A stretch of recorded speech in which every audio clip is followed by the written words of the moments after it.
11683, donde dice que la determinación y percepción de los gravámenes que se recauden de acuerdo con la presente ley se efectuará sobre la base de declaración jurada que deberán presentar los responsables del pago de los tributos en la forma, plazo que se establezca. Es decir, de este artículo surge que el derecho tributario argentino rige el principio de la autodeterminación.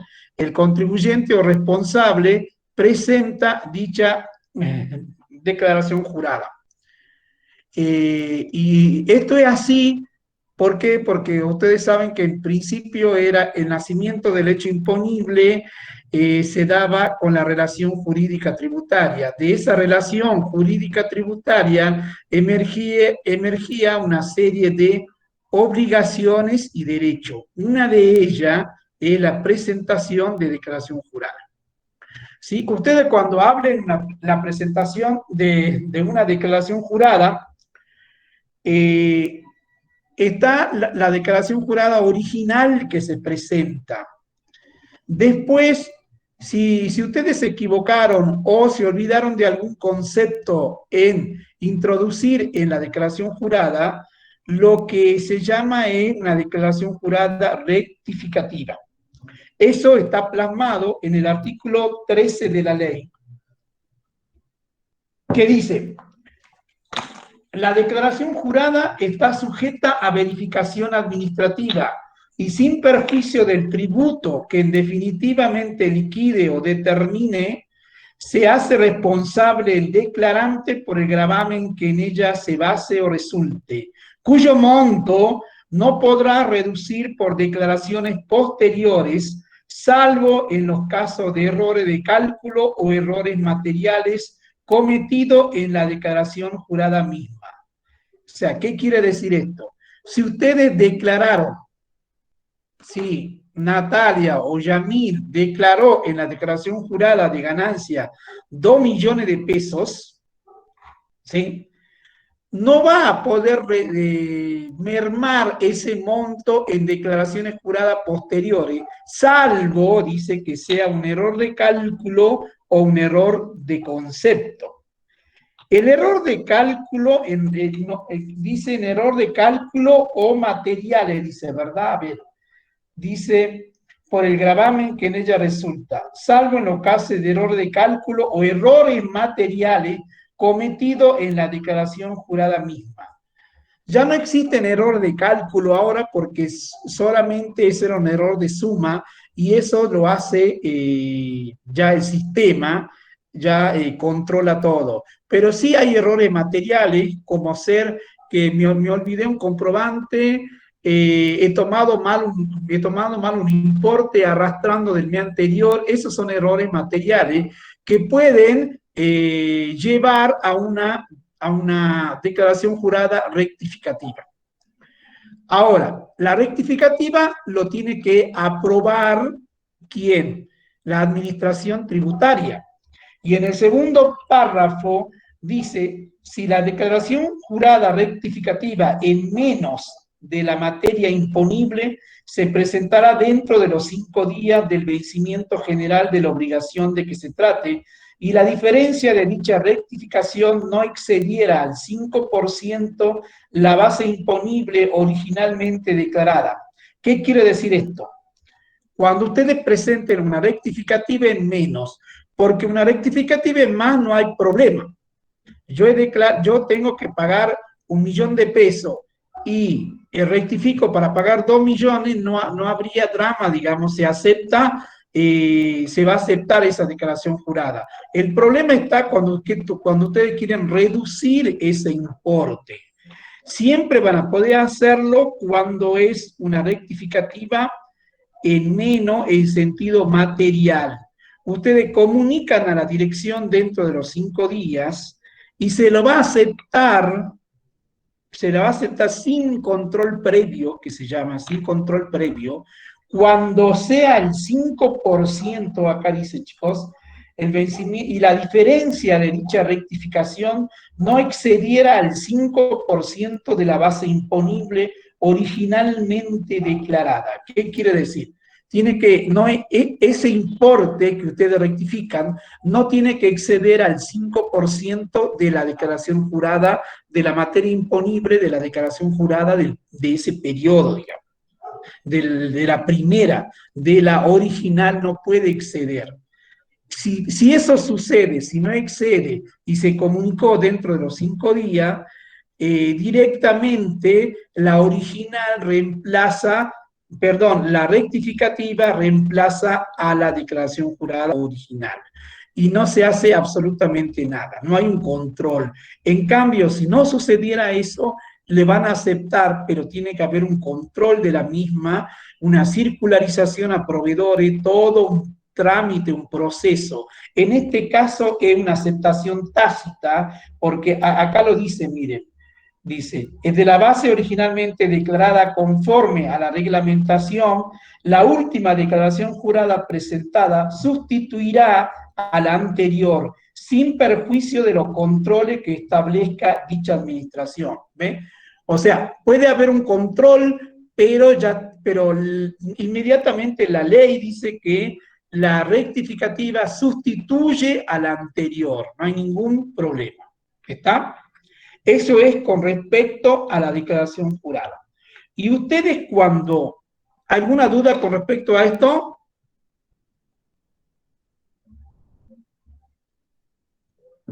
Cuando realizan una declaración jurada, el método para determinar el impuesto es la materia imponible o el hecho imponible por la alícuota me da impuesto determinado. Esto escriban si quieren.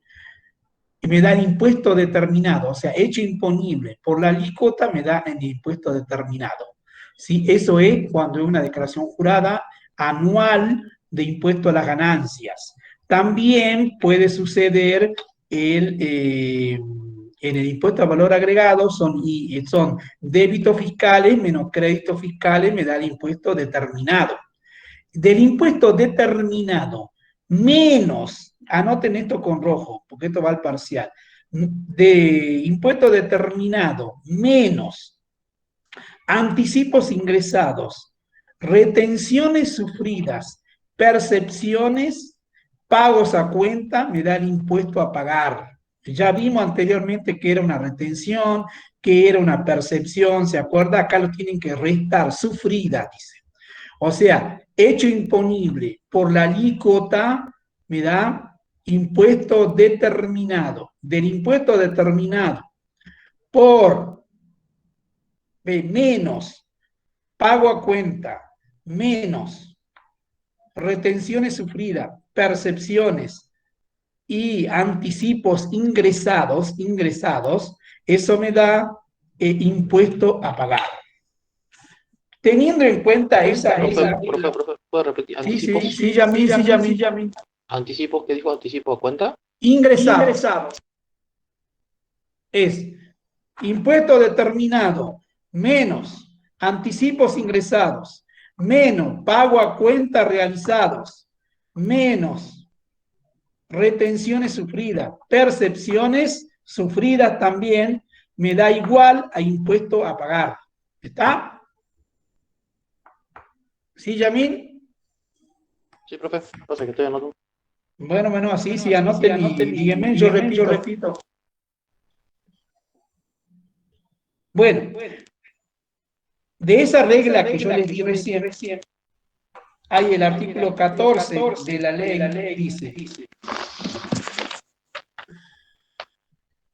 cuando en la declaración jurada se computen contra el impuesto determinado conceptos e importes improcedentes, tales como retenciones, pago a cuenta, acreditaciones de saldo a favor propio de tercero o el saldo a favor de la FIP, se cancele o se difiera impropiamente, no procederá para su impugnación el procedimiento normado en el artículo 16, que es la determinación de oficio, sino que bastará la simple diferencia que generen en el resultado de dicha declaración jurada.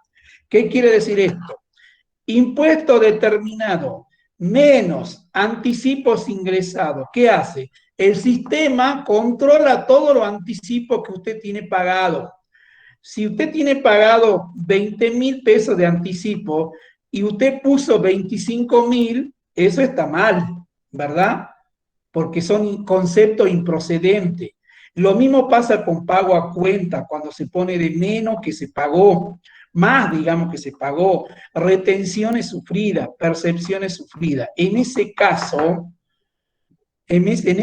anoten con rojo, no hace falta una determinación de oficio, que ya vamos a ver qué es la determinación de oficio. Hace falta una simple intimación de pago nada más, ¿verdad? Porque, por ejemplo, Yamil tiene un impuesto determinado de ganancia de 20.000 y su contador le dice, a ver, yo he pagado 10 anticipos, en realidad pagó 8 anticipos. Él me está descontando por 10 anticipos cuando en realidad el sistema tiene pagado solamente 8. Entonces hace falta una intimación nada más. No hace falta un procedimiento de determinación de oficio. ¿Sí? ¿Entendieron, no? ¿Entendieron, chicos? ¿Puede repetirlo, profe? Muy bien, muy bien, muy bien. La regla te dice impuesto determinado menos anticipos ingresados. Resulta que vos también tenés impuesto determinado de 20.000 pesos y unos anticipos, vos pusiste 10.000, pero en realidad vos pagaste 8.000 nada más. ¿Qué quiere decir eso? Que no hace falta una determinación de oficio, hace falta una simple intimación administrativa, ¿sí? Eso es. Por eso uno siempre tiene que restar los anticipos que realmente se pagaron o que se ingresaron, porque son 12 anticipos. Si vos pagaste 8 anticipos, podés poner que va a reducir por 12 anticipos. Ese procedimiento que vos hiciste, no puede la AFIP determinarte de oficio sobre ese procedimiento que está mal hecho, ¿sí? Hace falta una intimación administrativa de pago, ¿sí? ¿Entendés, Yamil? Sí, o sea que cuando yo realizo anticipo no determino el impuesto, sí, lo que sí hago es una intimación de pago, ¿no? Para que pague lo que debo. No, a ver. Estamos entendiendo, me parece que estamos entendiendo mal. Vos haces hecho imponible. Por la alícuota, estamos determinando el tributo, ¿no? Por la alícuota te da impuesto determinado. A ese impuesto determinado vos tenés que restarle anticipos ingresados para que te dé el impuesto a pagar. Si vos, por ejemplo, has determinado un impuesto de 20.000 y pusiste 10.000, cuando en realidad los anticipos que vos ingresaste son 8.000, hay 2.000 que me estás dejando de pagar, ¿sí o no? Vos deberías haber puesto 8.000, no 10.000. Entonces, para eso no hace falta un procedimiento de determinación de oficio, sino una simple intimación. ¿Me entendieron? Vuelvo a repetir si quiero, porque esto quiero que entiendan bien. Yamín, Nancy. Sí, profe, sí, ya entendió. Yamil, ¿me entendió? ¿Lo puede repetir de nuevo, profe? Por favor. Sí, ¿cómo? Sí, lo puede repetir de nuevo. Lo puedo repetir 1.000 veces si quieren, pero entiendan bien ahora. Cuando nosotros vamos a determinar el tributo, hay una regla para determinar el tributo que es hecho imponible, ¿sí? Eso sí se entendió, profe. He hecho imponible por alícuotas. Por alícuotas, está impuesto determinado. Impuesto determinado. Al impuesto determinado le resto las retenciones sufridas, menos los pagos a cuenta realizados, Anticipo ingresado. menos los anticipos ingresados. Me da impuesto a pagar. Sí.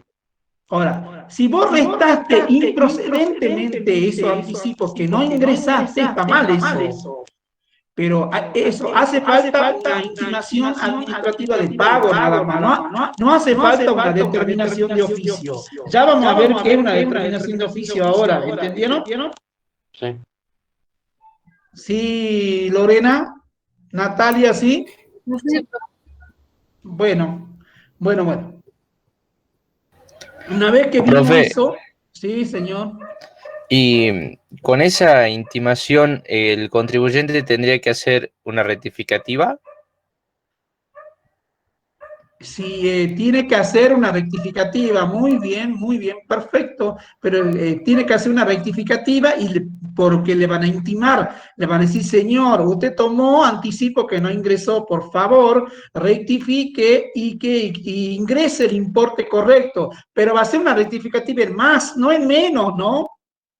Fíjate que nunca puede ser en menos porque vos lo estás poniendo en menos. Yo te estoy intimando más plata todavía. ¿Entienden? No es una rectificativa en menos, es una rectificativa en más. ¿Sí? Sí. Bueno, perfecto. Ahora vamos a ver. Ahora lo que vamos a ver es qué es la determinación de oficio. ¿Qué es la determinación Eso de está en el oficio? artículo 16, ¿no? Muy bien. Esta pregunta de examen, esta pregunta de examen y de parcial, la anoten con rojo. La pregunta es, ¿cuál es el procedimiento? ¿Cuál es el procedimiento que sigue la administración tributaria para que el contribuyente presente la declaración jurada? ¿Cuál es el procedimiento para inducir a que el contribuyente presente la declaración jurada? ¿Cuál es el procedimiento a seguir? Si el contribuyente no presentó una declaración jurada, ¿cuál es el procedimiento a seguir para que la administración tributaria la presente? Esa sería la pregunta. Y la respuesta es, tiene dos mecanismos. Ustedes pongan dos mecanismos.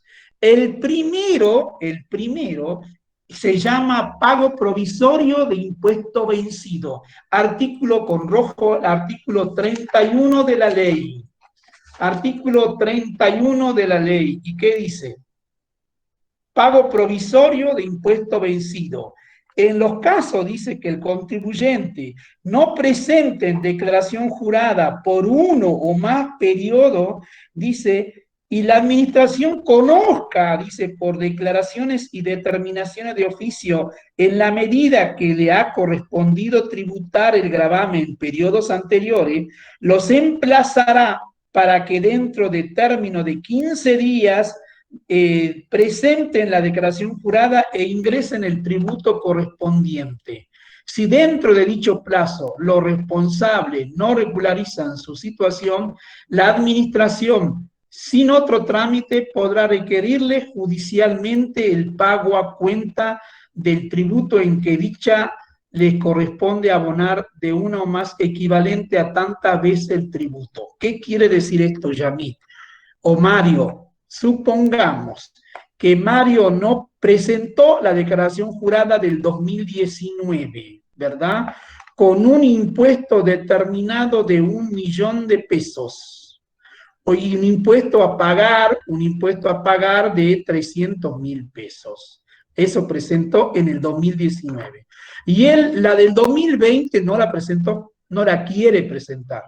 Entonces, la administración tributaria, para inducirle que presente la declaración jurada del 2020, tiene dos procedimientos. El primero es que se llama el pago provisorio de impuestos vencidos. Y el segundo es determinación de oficio, que ya lo vemos. El primero, ¿qué se hace en el primero? Dice el artículo 31. En los casos de contribuyentes que no presenten declaración jurada, dice, por uno o más periodos, y la DGI conozca, dice, que le ha correspondido tributar. Entonces, ¿qué hace? Le emplaza, le intima al contribuyente que presente la declaración jurada con el importe de 300.000 como pago a cuenta. Allí le está, si no pagó, le envía juicio de ejecución fiscal. ¿Qué está haciendo la FIP? Le está induciendo al contribuyente que presente la verdadera declaración jurada. Dice, señor, Usted no presentó la de 2020, pero yo tengo conocimiento que usted la del 19 sí la presentó. Entonces, y en esa declaración pagó 300.000. Entonces ahora le correspondería pagar la de 2020 también 300.000. Por favor, preséntemela la declaración jurada. ¿Entienden, chicos? Es una inducción. Es una inducción, porque hay contribuyentes que no presentan. Eso sería una forma, digamos, un procedimiento. Eso es una forma. ¿Por qué? Porque son dos formas. La otra es la determinación de oficio, que ya lo vemos ya. ¿Entendieron eso, chicos? La primera. ¿Sí, Yamil? Sí, o sea, si el contribuyente no paga, tiene la DGI No o la presentó, FIP, no presentó. no presentó la declaración jurada, tiene dos caminos. No, el contribuyente no, la FIP tiene dos caminos. O sea, la FIP tiene dos caminos. La administración, sí. El pago provisorio o la determinación de oficio. Claro, muy bien, perfecto. Bueno, ahora vamos a ver qué es la determinación de oficio, porque ya vimos que es el pago provisorio de impuesto vencido.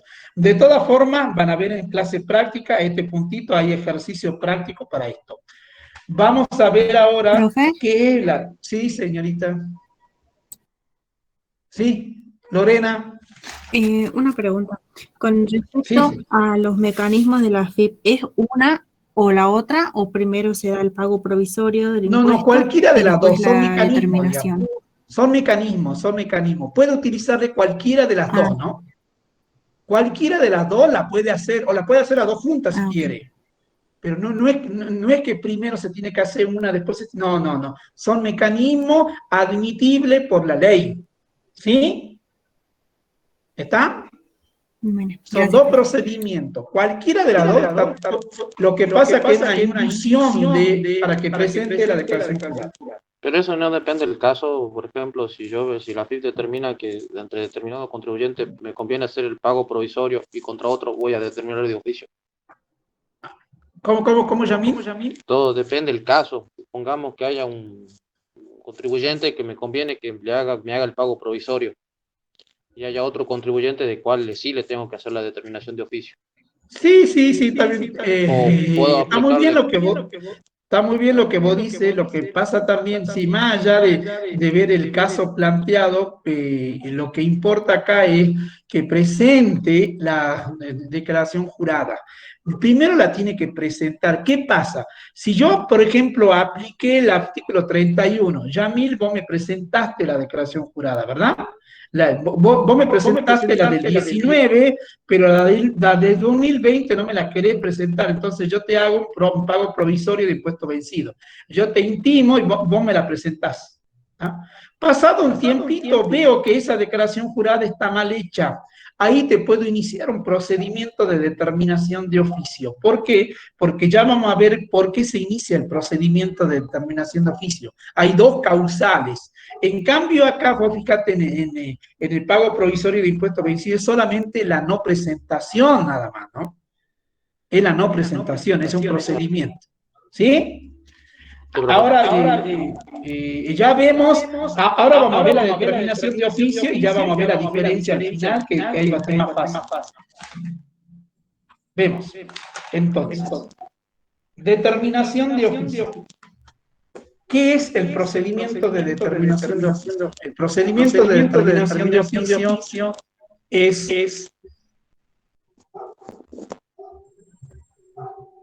un acto administrativo mediante el cual la administración tributaria determina la materia imponible, los quebrantos impositivos.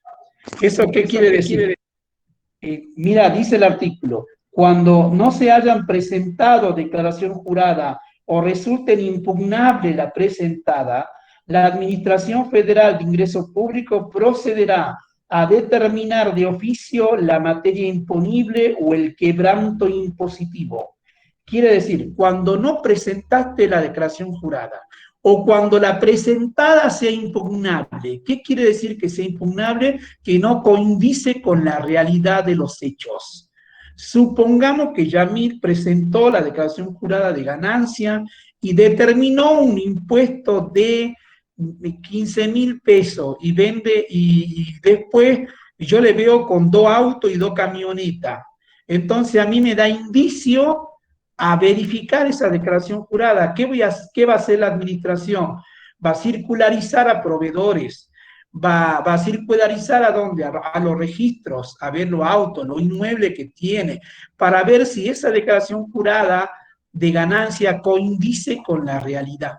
¿Me entendieron? O sea, para realizar el procedimiento de determinación de oficio es cuando no se haya presentado la declaración jurada o la misma o la presentada resulte impugnable. Entonces, la AFIP, ¿qué hace? Procederá a determinar la materia imponible o el quebranto impositivo en su caso y a liquidar el gravamen correspondiente, sea en forma directa, por conocimiento cierto de dicha materia, sea mediante estimación, si los elementos conocidos le permiten presumir la existencia o magnitud de aquella. A ver si se entendió. Yo voy a realizar un procedimiento de determinación de oficio, o sea, la administración tributaria, cuando no se presentó la declaración jurada, cuando la presentada sea impugnable.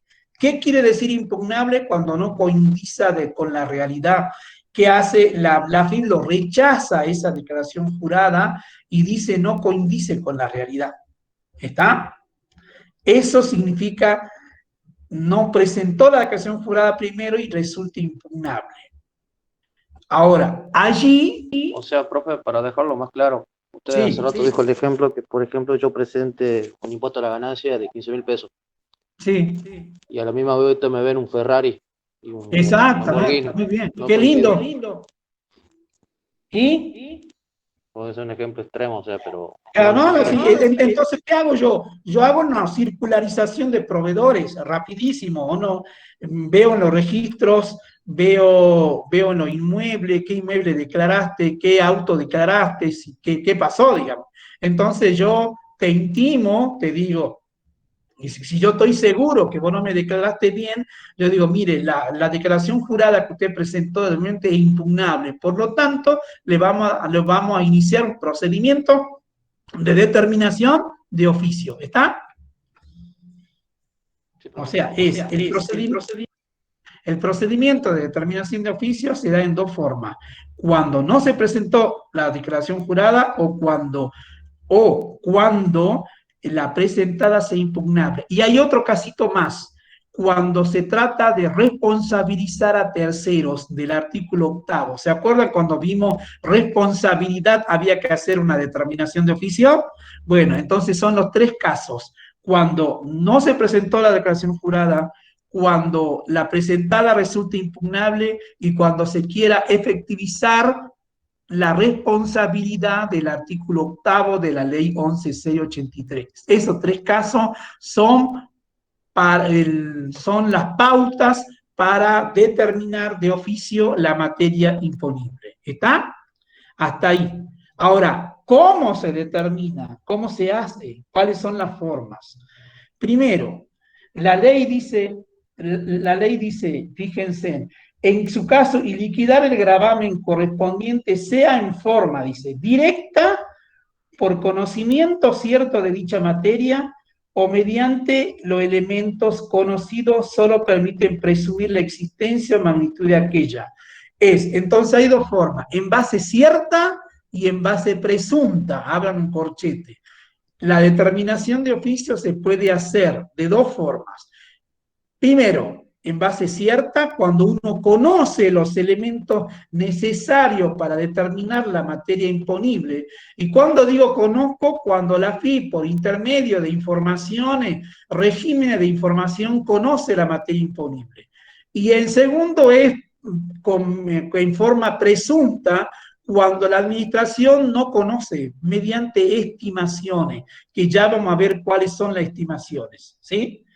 Entonces, como resumen de todo esto, la determinación de oficio procede cuando no se presentó la declaración jurada, cuando la presentada sea impugnable y cuando se quiera efectivizar la responsabilidad del artículo 3º. ¿Qué formas tiene? Dos formas. Primero es en base cierta, por conocimiento cierto de la materia imponible.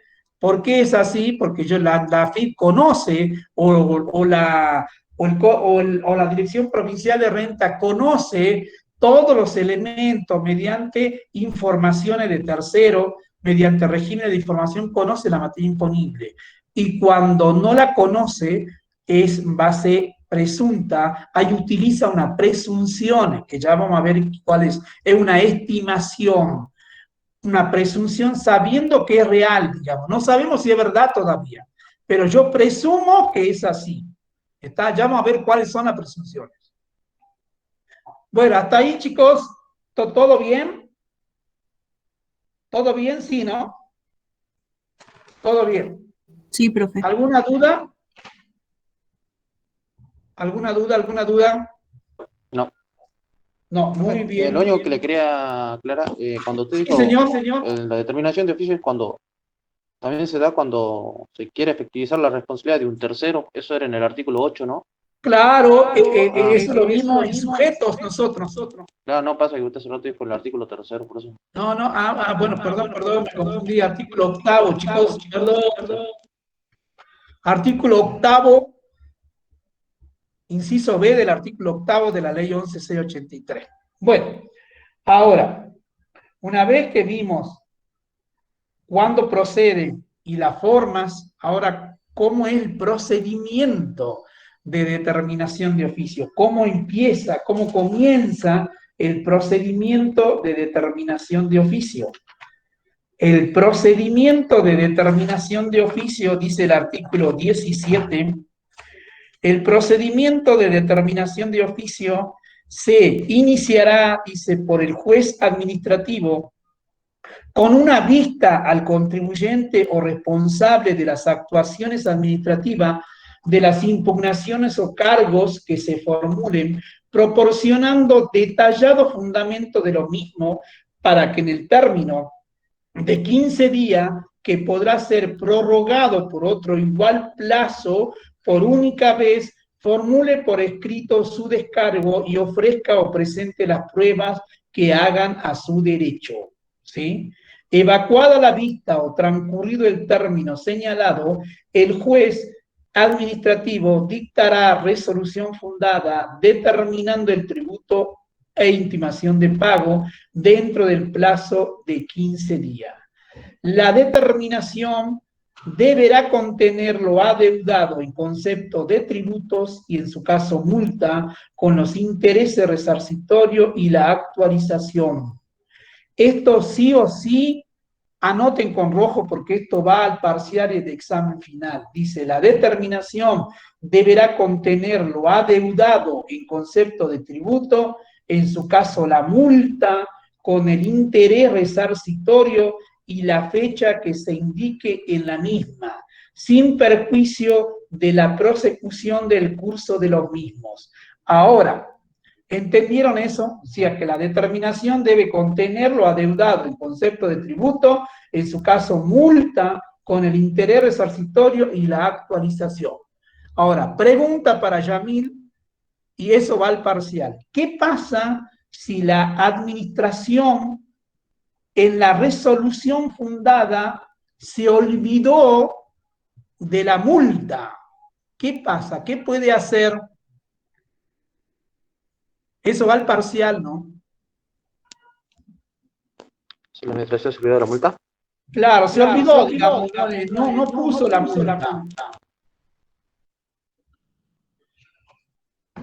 Eso, en la respuesta está en el artículo, vemos, el artículo 74 de la acá dice. Anoten con rojo, esto porque va al parcial.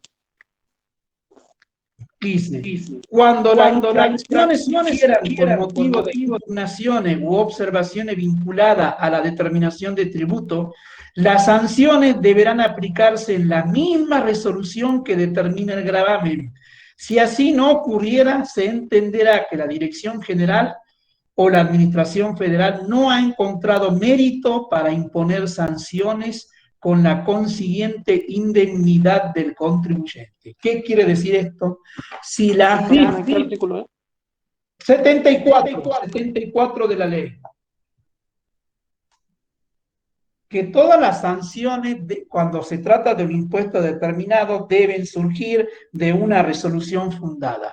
Si no puso en esa declaración jurada, no puede por otra resolución cobrarle la multa, no lo puede hacer, ¿no? Perdió, digamos, eso es lo que dice el artículo. Le leo de nuevo para que queden tranquilos. Cuando las infracciones surgieran, sí, sí hay de... No, el procedimiento no se cae nada, solamente que si no lo puso la multa, deberá pagar el tributo, nada más los intereses, pero no la multa, ya no lo puede cobrar por otra resolución, a eso voy. ¿Está? Bien. Escuchá lo que dice, mira, cuando las infracciones surgieran con motivo de impugnaciones u observaciones vinculadas, dice, a la determinación de tributo, en el caso de determinación de oficio, las sanciones deberán aplicarse en la misma resolución que determine el gravamen. Si así no ocurriera, se entenderá que la dirección o la FIP no ha encontrado mérito para imponer sanción, ¿sí? O sea, si no puso la multa, se entiende que la FIP no ha encontrado mérito para sancionarle al contribuyente. ¿Sí, chicos? Yami, Mario. Sí, profe, se entiende, o sea, sería lo que se aplica lo que dice el artículo 74 en la última oración, que la FIP no ha encontrado determinación para imponer sanciones. Mérito, no encontró mérito para imponer la sanción, ¿sí? Uh-huh. Bueno, entonces allí está la resolución fundada. Pero antes de la resolución fundada, fíjense, hay un instituto que fue introducido por la ley 27430, que es el artículo 16.1, que se llama Acuerdo Conclusivo Voluntario. Este tema siempre lo preguntamos en el final, pero preguntamos que nos expliquen el procedimiento, lo básico que tienen que saber.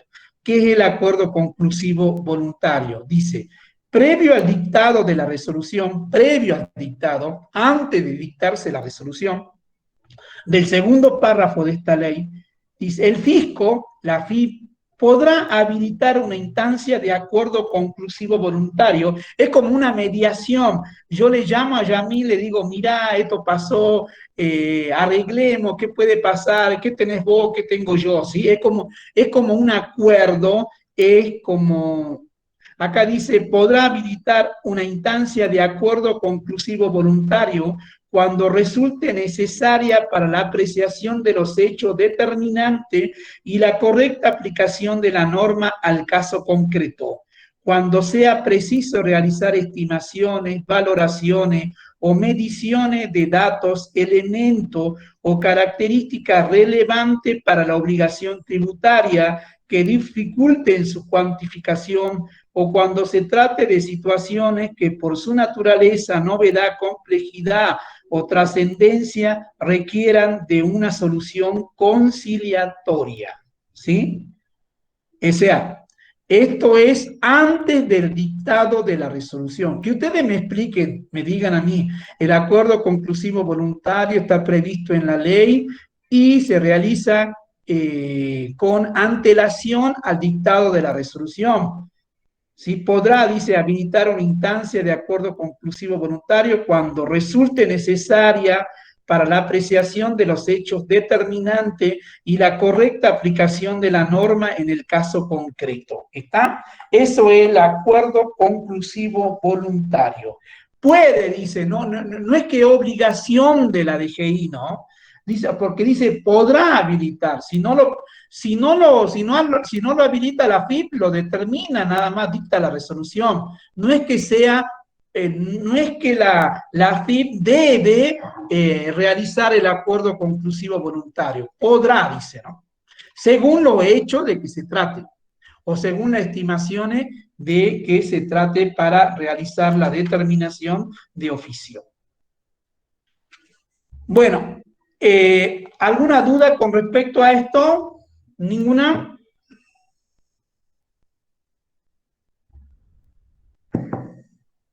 ¿Ninguna, chicos? ¿Todo bien? ¿Todo bien? Seguimos nomás. Bueno, ahora vamos a ver cuándo, ustedes ya saben, la forma de determinar la determinación de oficio en base cierta. Eso es fácil explicar porque en realidad, ¿qué hace la DGI cuando presume algo que la declaración jurada no coincide con la realidad? ¿Qué hace? Utiliza mediante la verificación y fiscalización, que ya vamos a ver un poquito de ese tema, utiliza los medios de comunicación y los regímenes de información.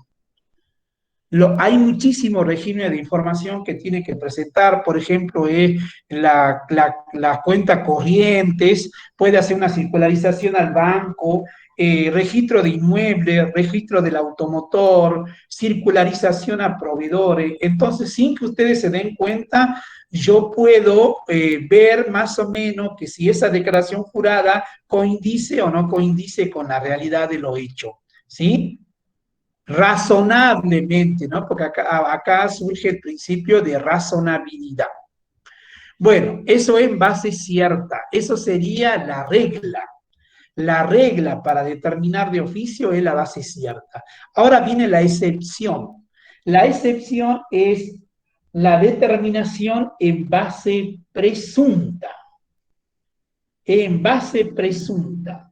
Dice el artículo 18.1. Dice, el juez administrativo podrá determinar los tributos en base presunta cuando se adviertan irregularidades que imposibiliten el conocimiento cierto de las operaciones y en particular los contribuyentes o responsables se opongan o obstaculicen el ejercicio de las facultades de fiscalización, no presenten los libros y registros de contabilidad, la documentación comprobatoria o no proporcionen los informes relativos, se incurran en alguna de las siguientes irregularidades: omisiones del registro de operaciones, ingresos y compra, registración de compra, gastos, omisión o alteración de registro de existencia en los inventario, falta de incumplimiento de las obligaciones sobre valoración de inventario o del procedimiento de control de inventario previsto en la norma tributaria. ¿Qué quiere decir esto? Que eso es el procedimiento para que la AFIP desarrolle el procedimiento de determinación de oficio en base presunta. ¿Está? Esto se utiliza más que nada presunciones que dice la ley. Entonces, las presunciones, ¿qué son las presunciones? Eso es el artículo 18 de la ley. Dice, la estimación de oficio se fundará en los hechos y circunstancias conocidos que por su vinculación o conexión normal con la ley respectiva prevén como hecho imponible, permitan inducir en el caso particular su existencia y medida. Podrán servir, dice, especialmente como indicio el capital invertido en la explotación, las fluctuaciones patrimoniales o venta efectuada y así sucesivamente. Dice, a los efectos de este artículo podrá tomarse como presunción general, salvo prueba en contrario, la ganancia neta cuando lo precio inmueble, y empieza a enumerar todo lo dispuesto en el artículo 18 de la ley.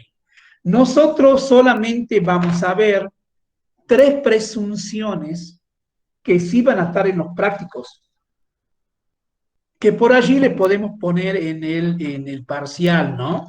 Que son, anoten con rojo, diferencia de inventario, punto fijo e incremento patrimonial no justificado. Esos 3 siempre vemos. Después lean lo otro, pero, por ejemplo, la diferencia de inventario está en el artículo 18, inciso C de la ley. Dice, la diferencia entre producción, considerada por el contribuyente a los fines tributarios, teniendo en cuenta la existencia iniciales y finales y la información obtenida por relevamiento efectuado por imagen satelital previamente evaluada en función de precios oficiales determinados por explotación en función de precio, serán, dice, en el impuesto a la ganancia y en el impuesto al valor agregado y sobre los bienes personales. Allí me dicen, es una presunción. ¿Qué quiero decir esto? A ver, ¿qué es una diferencia de inventario? Supongamos que Yamil vende muebles, ¿verdad? Yamil vende muebles. Supongamos que vende muebles y yo realizo una presunción. ¿Qué hace? El agente de verificación y fiscalización se constituye en el domicilio comercial y domicilio fiscal. Le notifico del procedimiento que se va a realizar y voy a hacer el inventario. Yamil, ¿qué hace? Yamil tiene su planilla de inventario registrada, ¿verdad? Tiene su planilla. Entonces yo con otro inspector hago el recuento final. El recuento Eso se da cuando, ¿sí?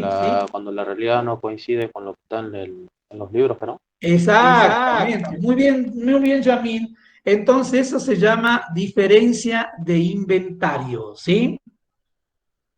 Diferencia de inventario. Hay un fallo famoso de la Corte, que creo que está subido, que es cuando se hacía un inventario de alcohol.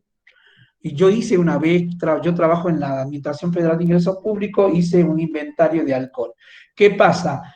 Según los libros, la empresa tenía 2 millones de litros, un ejemplo, y según nosotros medíamos otra cantidad menor, digamos. Entonces, la Corte dijo que en ese caso hay que tener mucho cuidado con la evaporación. Eso se da porque está muy expuesto al sol. Entonces, la AFIP determinó si hay tolerancia, digamos, para eso, un 2%, un 3%. Y en ese caso, ¿no? Porque se trata de alcohol, ¿me entendieron? Tiene que ser fundamentado a la realidad. En caso de los bienes muebles no va a haber problema. Si Yamil, yo cuento 100 sillas y él tiene registrado 80 sillas, ¿qué hago yo? ¿Hay una presunción o no es así? Hay una presunción que no facturó o pasó algo. O puede ser en más, puede ser en menos, ¿sí? Eso se llama diferencia de inventario. Y en ese caso, directamente la presunción dice, en el impuesto a la ganancia determinada por un monto equivalente a la diferencia de producción en concepto de incremento patrimonial, más un 10% en concepto de renta dispuesta o consumida en gasto no deducible. Y en el impuesto al valor agregado, ahí dice que se toma monto de venta omitida determinada por la suma de los conceptos resultantes del punto precedente. ¿Está? O sea, eso significa en el impuesto a la ganancia y en el impuesto al valor agregado cuando nosotros realizamos un inventario, una diferencia de inventario o en la producción considerada. Ya van a ver un ejercicio práctico de eso, cómo se hace para llegar a esa conclusión que dice el artículo 18, inciso C. ¿Sí? Vamos a la otra presunción. A la otra presunción, que en realidad también es casi parecida, que se llama estimación de oficio. Pero en este caso, ¿qué hace? Hay un procedimiento. En este casito, los empleados de la administración concurren al domicilio fiscal para notificación y al domicilio comercial para realizar el procedimiento. Se constituyen en el domicilio comercial y empiezan a realizar todo lo que vendió el contribuyente en el horario comercial, de 4 a 8, el horario que está abierto el negocio. Los empleados que hacen, anotan todo, qué se gastó, cuánta persona ingresó, cuánto se facturó, cuánto egresó por día, ¿sí? Acá está el procedimiento, dice, el resultado de promediar, dice, el total de venta de prestación de servicio de cualquier otra operación controlada en no menos de 10 días continuo o alternado fraccionado en 2 periodos de 5 días cada uno, con un intervalo entre ellos que no podrá ser inferior a 7 días de un mismo mes, multiplicado por el total de días hábiles, representan la venta, prestaciones de servicio y operaciones presuntas del contribuyente responsable bajo el control durante ese mes. O sea, ¿qué quiere decir esto? Que es una presunción. Yo me constituyo en el domicilio comercial en no menos de 10 días continuos, dice, o alternados, fraccionado en 2 periodos de 5 días cada uno, con un intervalo entre ellos que no podrá ser inferior a 7. Yo tomo una muestra de esos periodos y le multiplico por la cantidad de días hábiles. Eso me da la venta obtenida en el mes. Ya lo van a ver con un caso práctico eso.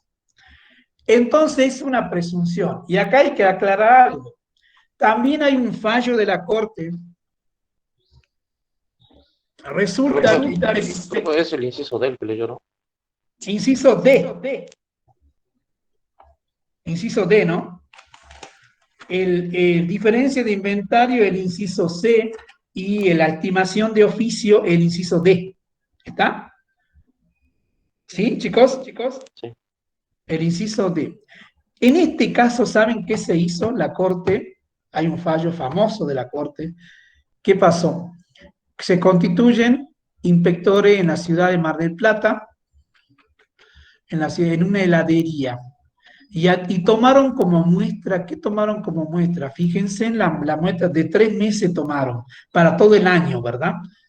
Tomaron como muestra el mes de enero, mes de marzo y mes de octubre. Y le determinaron el tributo. Y el contribuyente fue a la Corte a decir, ojo con ese punto porque viola la estacionalidad. ¿Por qué? Ustedes fíjense en que la AFIP tomó enero, marzo y tomó octubre, cuando son las mayores ventas, ¿sí? Tiene que ser, yo le había dicho que es razonable. Podría haber tomado, ¿cuándo? Si es una heladería, podría haber tomado febrero o enero, que está bien, julio o junio y diciembre, sí, ahí estaría bien. ¿Ahí sería razonable o no, Yamil? ¿Puedes repetir, por favor? ¿Sería razonable?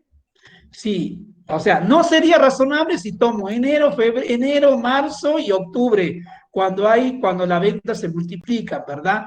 Pero sería razonable si yo hubiese tomado un mes de febrero, un mes de junio y un mes de septiembre, ¿o no? Sí. O sea, estoy tomando un mes alto de venta, otro promedio y otro promedio. Es razonable, digamos. O sea, eso se tiene que tener en cuenta la estacionalidad, anoten con rojo, que es muy importante en el inciso D. ¿Está?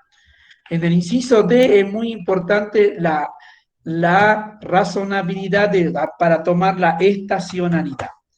Y dice lo mismo, la diferencia de venta, prestaciones de servicio u operación existente en la de ese periodo y lo declarado o registrado, ajustado impositivamente, será, dice, se considerará ganancia neta en el impuesto a la ganancia, ventas, prestaciones de servicio u operaciones grabadas o exentas en el impuesto al valor agregado en la misma proporción que tengan las que hubieran sido declaradas, ¿sí? De todas formas, esto lo van a ver en un práctico y van a leer la ley y van a hacer lo que dice la normativa, ¿sí? Esto es mejor, yo le explico en forma teórica, pero es mejor plasmarlo en un ejercicio práctico que lo van a ver re bien, ¿sí? El otro puntito que es de la presunción que vamos a ver el inciso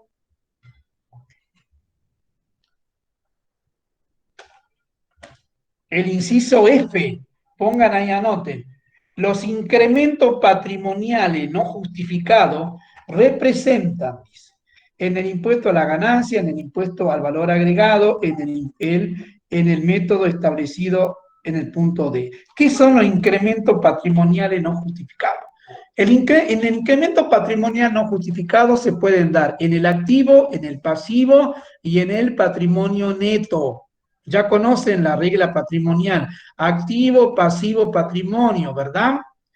En el activo se va a dar un incremento patrimonial cuando no se registró un activo, un bien inmueble, un bien mueble no ha sido registrado y yo por otra información conozco ese bien y realizo un incremento patrimonial no justificado. En el pasivo se va a dar una deuda, ¿sí? Una deuda que adquirió. Yamil, por ejemplo, en su pasivo tiene una deuda. Una deuda. Entonces, ¿qué hace el contribuyente como prueba de eso? Acá hay que explicar algo muy importante. ¿Cómo hace para probar Yamil? Supongamos que le prestó un amigo, que le prestó Nancy, le prestó 500.000 pesos, como amigo, digamos. ¿Hay alguna prueba? Chicos, Yamil, ¿qué prueba le pediría? Nancy, ¿qué prueba le pediría a Yamil? Sería tu amigo, te dice, préstame 5.000 pesos. ¿Qué hace? ¿Le hago firmar un pagaré? No, pero supongamos que es tu amigo, digamos. Ah, no, si es de amigo y le tengo confianza de palabra. Ah, mira vos, muy bien. Le tiene confianza. ¿Usted qué haría al revés, Yamil? ¿Le prestaría a Nancy si sería su amiga? Cobro intereses. Le cobra intereses, pero ¿qué prueba, digamos, del préstamo hay? Ella, ¿Le haría firmar algo? Está difícil, ¿no? es que como dice ella, porque es de palabra, o sea, yo sé que Exactamente. me va a pagar, pero Perfecto. llegado el ¿Qué caso, dijo? llegado Muy el caso, bien, muy bien. llegado el caso, si no me paga, ahí yo ya tendría que tomar medidas. No sé, Muy vamos bien. a la vida real, Perfecto. la dejo de hablar. Eh, bueno, ¿qué dijo la Corte con respecto a esto? ¿Qué dijo la Corte? Importante. Entonces había dos contribuyentes, así como Yamil y Nancy. Entonces la administración le estaba verificando a Yamil que tenía un pasivo de 200.000 pesos. Y él decía, no, me prestó Nancy, nada más. Entonces, ¿qué hizo la Corte? ¿Qué dijo? Va a ser válido. ¿Por qué? Porque si Yamil lo tiene en el pasivo, Nancy, en su declaración jurada, tiene que tener, ¿a dónde lo tiene que tener? ¿Como activo o no? Sí, lo tiene que tener como activos, Perfecto. parte de los créditos de ella. Muy bien, Yamil tiene 10. Entonces, la Corte dijo, si Nancy lo tiene como crédito, como en el activo, está muy bien. Eso sería la prueba, digamos. Pero si no lo tiene, no hay prueba. Es un incremento patrimonial no justificado. ¿Entendieron? Sí. O sea, ella en su declaración jurada lo tiene que tener en su activo y vos lo tenés que tener en el pasivo, por el mismo importe. Entonces, esa sería la prueba que diría la FIP. ¿Se entendió, chicos? Sí. Profe, ¿cómo se llama este tipo de presunción? Incremento patrimonial no justificado. Lo van a ver en el práctico eso. Muy lindo ejercicio ese. También va al parcial, ¿no? Pero lo único que tienen que saber ustedes es identificar la presunción, que si un incremento patrimonial no justificado y leer la ley. ¿Por qué? Porque el parcial, lo que vamos a tomar, le explico, este año va a ser presencial, ¿sí? El año pasado fue virtual por ahora, como vamos ahora, no sabemos, porque vieron esto de pandemia, no sabemos cómo se va a resolver dentro de un mes, dentro de 2 meses, todavía no sabemos, pero ya más o menos está previsto para que sea presencial. Si no llegara a ser presencial, obviamente que vamos a dar la alternativa B, que es digamos, en forma virtual, ¿no? En forma virtual y en forma presencial ustedes pueden tener la ley. Van a poder tener la ley, el decreto reglamentario, el código fiscal, toda normativa, no los ejercicios prácticos, pero solamente pueden tener la normativa legal en el parcial, no en el final, ¿no? ¿Sí, chicos? ¿Alguna duda con respecto a esto? Bueno, ¿alguna duda, Yamil, Natalia, Lorena? ¿Alguna duda? No, profe, ¿se entendió? No solo que Bueno, entonces ahora ya eso es el tema que yo tenía que exponer. Vamos a dar un repaso general y vamos a introducir un poquito, o sea, vamos a ver el tema de verificación y fiscalización, que también ya lo vamos a explicar ahora, y ya terminamos la clase con eso, ¿sí? Vemos. Yo voy a ir diciendo, ustedes vayan anotando todo, porque yo voy a repetir todo lo que hablé detenidamente, pero ya con la filmina. La declaración jurada estaba en el artículo 11, ¿se acuerdan que era para que el impuesto pueda ser percibido por el fisco? Se requiere que el hecho señalado por la ley como presupuesto generador de la obligación tributaria se configure, que se aplique la ley tributaria a dicho supuesto concreto para cuantificar y liquidar la obligación. Está por declaración jurada, por liquidación administrativa, eso dice el artículo 11 de la ley. Principio de la autodeterminación, la determinación y percepción de los gravámenes que se recauden de acuerdo con la presente ley se efectuará sobre la base de las declaraciones juradas que deberán presentar los responsables del pago de los tributos. La determinación de la obligación tributaria puede realizarse a tres formas, dice.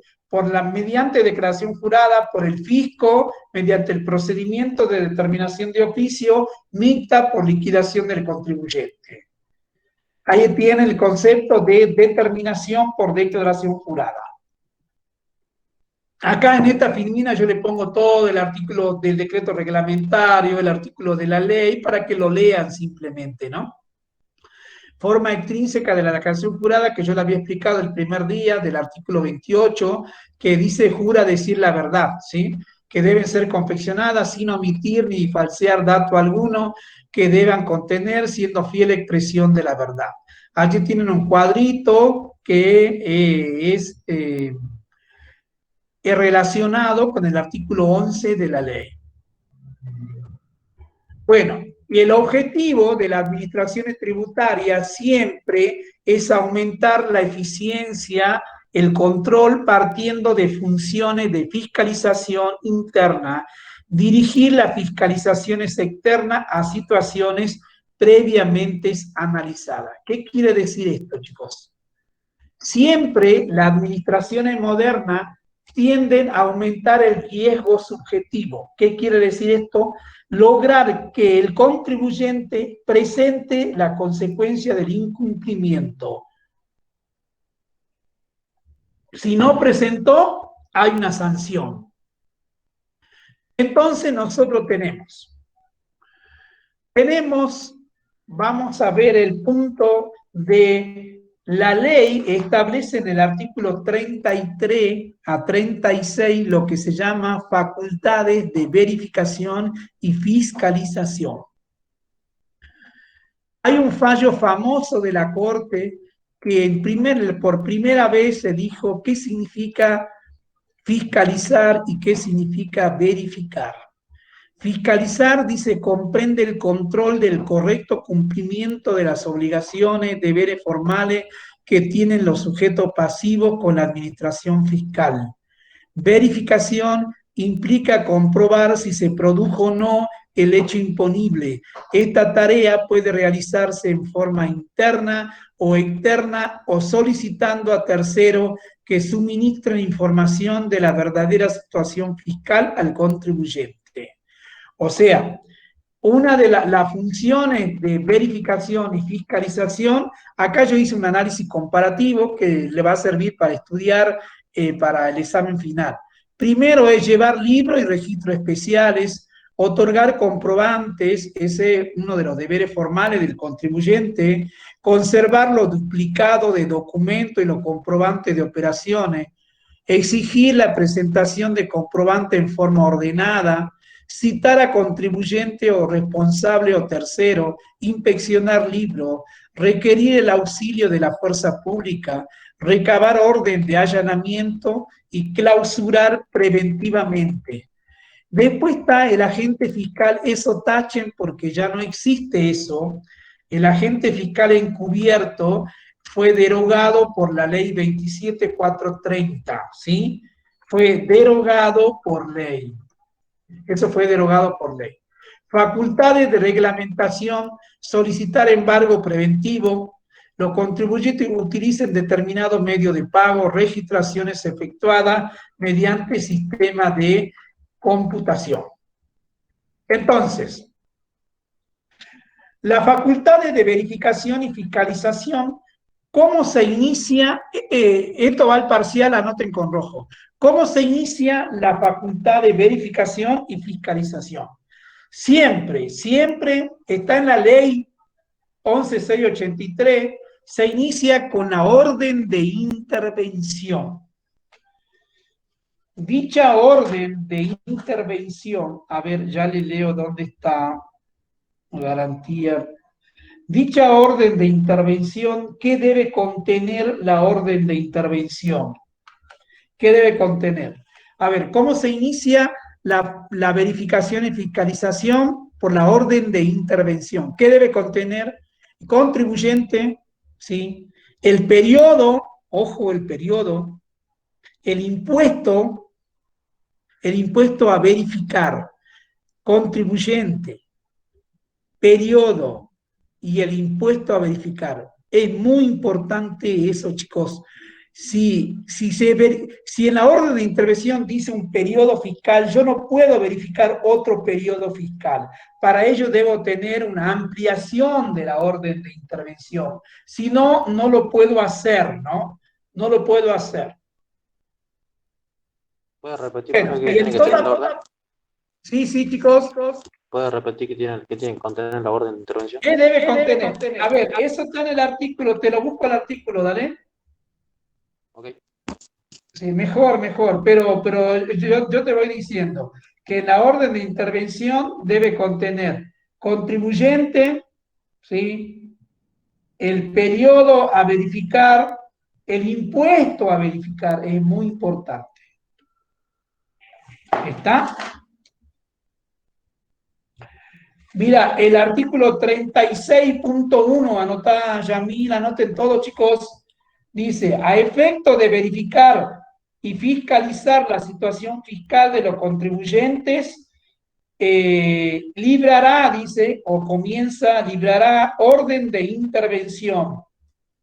En la orden de intervención se indicará la fecha en que dispone la medida, los funcionarios encargados del cometido, los datos del fiscalizado, nombre, apellido, razón social, clave de identificación, domicilio fiscal, los impuestos y periodo comprendido en la fiscalización. La orden será suscripta y periodo comprendido, y la orden será suscripta, dice, por funcionario competente con carácter previo al inicio del procedimiento y será notificada en forma fehaciente al contribuyente o responsable. Toda ampliación en los términos de la orden de intervención deberá reunir los requisitos del presente artículo. ¿Está? O sea, ¿cómo se inicia la verificación y fiscalización? Se inicia con la orden de intervención. Esa orden de intervención debe contener los funcionarios actuantes, la firma del juez administrativo, el contribuyente, el quid, el periodo y los impuestos que se va a verificar. ¿Está? Ahora, en toda verificación y fiscalización se realizan lo que se llama actas de intervención. Dice, los funcionarios que ejecuten las facultades de verificación y fiscalización, dice, deberán extender constancia escrita de los resultados, así como la existencia escrita en los resultados. Sí o sí. Entonces, esa acta de verificación y fiscalización por la ley 27430 tienen el carácter de ¿qué? De instrumentos públicos. Siempre tiene el carácter de instrumento público, ¿sí? Antes no tenía el carácter, por eso había una discusión con el acta de intervención. Pero fíjense, eso dice la Administración Federal de Ingresos Públicos. Ahora, la Dirección Provincial de Renta no tienen ese carácter, ¿no? ¿Qué significa esto? Al tener un carácter de instrumento público, significa que ustedes para redarguir, para que esa acta sea, que no esté bien hecha, tienen que redarguir de falsedad para que sea nula. Y para ello van a tener que buscar un escribano público, si es que no son un instrumento público. En este caso, hacen fe lo que dicen los funcionarios. ¿Está? Para poder redarguirla deberán buscar un escribano público. En cambio, el acta de la administración de la Dirección Provincial de Renta, fíjense en el artículo 10, dice que la verificación y fiscalización, todo elemento sirve de prueba en la misma. Entonces quiere decir que no son instrumentos públicos. Tiene que haber una norma que lo diga. Antes en la ley no decía nada, entonces no era un instrumento público. En cambio ahora con la aplicación de la ley 27430 sí son instrumentos públicos. ¿Me entendieron, chicos? Yamil. Sí. Bueno, sigamos entonces. El fin de la inspección, bueno, ya está. Entonces, ya que más dijimos, nos está faltando 2 puntitos y ya terminamos. El artículo 33 a 36 habla de las facultades de verificación y fiscalización. En el 35, yo les leo, dice, facultades de los funcionarios. La Administración Federal de Ingresos Públicos tendrá amplios poderes para verificar en cualquier momento, inclusive respecto de los periodos fiscales en curso. Los libros, anoten, los libros deben estar sí o sí en el domicilio fiscal. Sí o sí debe estar en el domicilio fiscal. No puede estar en otra parte. Eso es, hay un fallo de la Corte que está en la Firmina Bodega y Viñedo Castros de la provincia de Tucumán. Sí o sí tiene que estar en el domicilio fiscal. ¿Sí? ¿Cuáles son las facultades? Inciso A, citar al firmante de la declaración jurada, al presunto contribuyente o responsable o a cualquier tercero que a juicio de la FIP tenga conocimiento de las negociaciones y operaciones de aquello para contestar o informar. O sea que puede requerir cualquier documentación, siempre y cuando sea de la materia imponible. Exigir de los responsables o terceros la presentación de todo lo comprobante, inspeccionar libro, requerir por medio de la Administración Federal y demás funcionarios para estos fines el auxilio inmediato de la fuerza pública, recabar por medio de la FIP y demás funcionarios autorizados orden de allanamiento. El juez nacional que corresponde debiendo especificar en la solicitud el lugar y oportunidad que se habrá de practicarse. Esto es muy importante, la orden de allanamiento, ¿no? Que debe contener, dice la orden de allanamiento, que debiendo especificar en la solicitud el lugar y oportunidad en que se habrá de practicarse. Después, el último puntito que tienen que analizar es una facultad de clausurar preventivamente. Ahora, ojo con esto porque este artículo, inciso BF, está relacionado con el artículo 40 que ya vamos a ver más adelante, que es la clausura administrativa. La clausura preventiva dice: cuando el funcionario autorizado por la Administración Federal de Ingresos Públicos constatare que se han configurado 2 o más de los hechos u omisiones previsto en el artículo 40 de esta ley y concurrentemente exista un grave perjuicio o el responsable registra antecedente por haber cometido la misma infracción en un periodo no superior a 2 años. ¿Cuál es la diferencia fundamental de la clausura preventiva y la clausura administrativa? La clausura administrativa, para llevarla a cabo, el procedimiento haya un proceso, haya un juez primero que le dé el derecho de defensa. En cambio, en la clausura preventiva no hay un derecho de defensa, ¿sí? Se clausura inmediatamente si se dan las condiciones que dicen acá. ¿Cuáles son las condiciones? Constatare que se han configurado 2 más hechos o omisiones previstas en el artículo 40 y consecuentemente existe un grave perjuicio o el responsable registra antecedentes por haber cometido la misma infracción en un periodo no superior a 2 años. Entonces, fíjense cuál es la diferencia. En una yo directamente clausuro si se dan las condiciones. No le doy derecho de defensa al contribuyente, no le doy derecho de defensa.